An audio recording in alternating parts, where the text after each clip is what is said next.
भीमपुर गांव में दो बहनें रहती थी, गोरी और लाली। दोनों में उम्र का बस 2 साल का ही फर्क था, पर स्वभाव में जमीन आसमान का।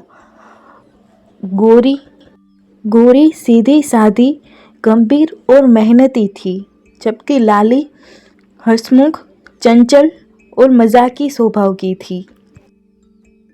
उनकी माँ जसोदा देवी गांव की सबसे ईमानदार औरत में गिनी जाती थी।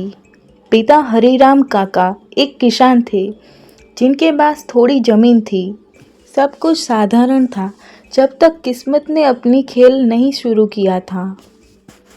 एक दिन गोरी की माँ ने गोरी से कहा, बेटा तेरे लिए रिश्ता आया है। पास के गांव में रामनगर से लड़का है, स्कूल मास्टर है।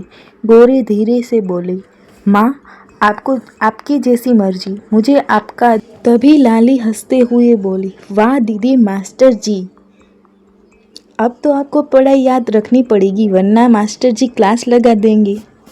माँ बोली, लाली तेरी भी बारी आएगी, पहले बहन का घर बसा ले।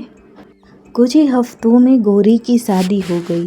घर में ढोल, मंजीरा और मिठाइयाँ की खुशबू फैल रही। लेकिन शादी के दिन आसमान पर बादल छा गए और किस्मत की किताब ने एक नया पन्ना खोला। जब गोरी की विदाई होकर ससुराल गई, उस रात गांव में भारी वर्षा हुई। बरसात में बिजली गिरी, हरिराम काका का पुराना घर का हिस्सा गिर गया और वो घायल हो गए। लाली रोते हुए बोली, माँ बाबूजी को बचा लो, डॉक्टर को बुलाओ। पर गांव में डॉक्टर देर से आया, हरिराम काका नहीं रहे।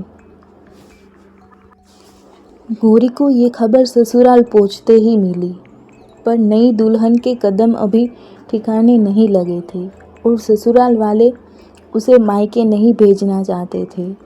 गोरी बहुत रो रही थी। माँ को सहारा अब कौन देगा? भगवान, ये कैसी विदाई थी। कुछ ही महीनों बाद लाली ने भी अपनी जिंदगी का नया सफ़र शुरू किया। उसकी शादी एक पैसे वाले व्यापारी मोहनलाल से हुई। मोहनलाल थोड़ा घमंडी था, लेकिन लाली को शहर की सुख सुविधा मिली, बड़ा घर, नौकर, गाड़ी। वहीं गोरी की ससुराल में गरीबी थी। उसका पति रामेश्वर रोज स्कूल में पढ़ाता, पर घर का खर्चा मुश्किल से चलता था। गोरी रामेश्वर से कहती, थोड़ी सब्जी बचा लेते हैं कल के लिए। माँ कहती थी, संयम से ही सुख मिलता है। रामेश्वर मुस्कुराते कहता है, तुम्हारे जैसे साथ हो तो हर मुश्किल आसान है। किस्मत का दूसरा मोड़। साल बीतते गए। गोरी ने एक बेटे को जन्म दिया, नाम रखा मन्नू। लाली की यहाँ भी बेटी हुई, रिया। लेकिन किस्मत का ये समानता भी मंजूर नहीं थी। गोरी का पति बीमार पड़ गया, स्कूल की नौकरी चली गई, घर का चूल्हा ठंडा पड़ने लगा। दूसरी ओर लाली का पति व्यापार में खूब कमाने लगा। उसके घर में रोज पार्टी, हंसी और रौनक रहती। लाली के मन में विचार आया, दीदी को मैं पैसे भेज दूं क्या? नहीं, वो तो मना ही कर देगी, मेहनत से जीने वाली है। फिर एक दिन शहर में अचानक आग लग गई। मोहनलाल की दुकान राख हो गई। बीमा का पैसा भी नहीं मिला।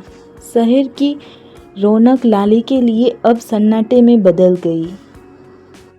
लाली अपनी छोटी बच्ची को लेकर मायके आ गई, जहाँ अब टूटी झूपड़ी और माँ की यादें थी। गोरी को जब पता चला तो वो ससुराल से दौड़ी दौड़ी आई। गोरी लाली से गले मिलती है और सहारा देती है, तू चिंता मत कर बहन, मैं हूँ ना, हम साथ में सब संभाल लेंगे। लाली रोते हुए कहती, दीदी मेरे पास सब था, मगर सुख नहीं था। अब कुछ नहीं, पर तू है, शायद यही असली धन है। गोरी ने गांव में एक छोटी सी सिलाई कक्षा शुरू की। लाली उसके साथ बैठकर सुई धागा सीखने लगी। धीरे धीरे उनकी मेहनत से एक छोटा महिला केंद्र बन गया। महिला सीखने आने लगी और दोनों बहनों ने गांव की मिसाल बन गई।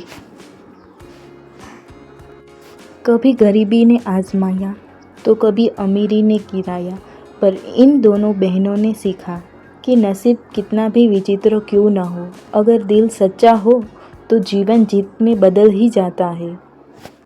20 साल बीत गए। वही गांव में मनु अब बड़ा होकर मास्टर बन चुका था। रिया शहर की डॉक्टर बन गई। दोनों ने गांव में एक स्कूल और क्लिनिक खोला, अपनी माँ और मौसी के नाम पर। स्कूल और अस्पताल के ऊपर लिखा था, कोरी लाली सेवा केंद्र। नसीब नहीं, मेहनत जीतती है। कोरी लाली से कहती है, देख हमारे बच्चों ने वो कर दिखाया जो हमने सपना देखा था।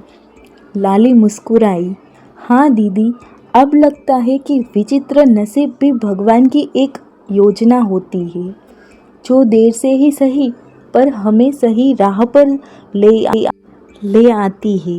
दो बहनों की ये कहानी हमें सिखाती है, किस्मत कभी सीधी नहीं होती, पर मेहनत और प्यार से ही उसे झुका सकते हैं।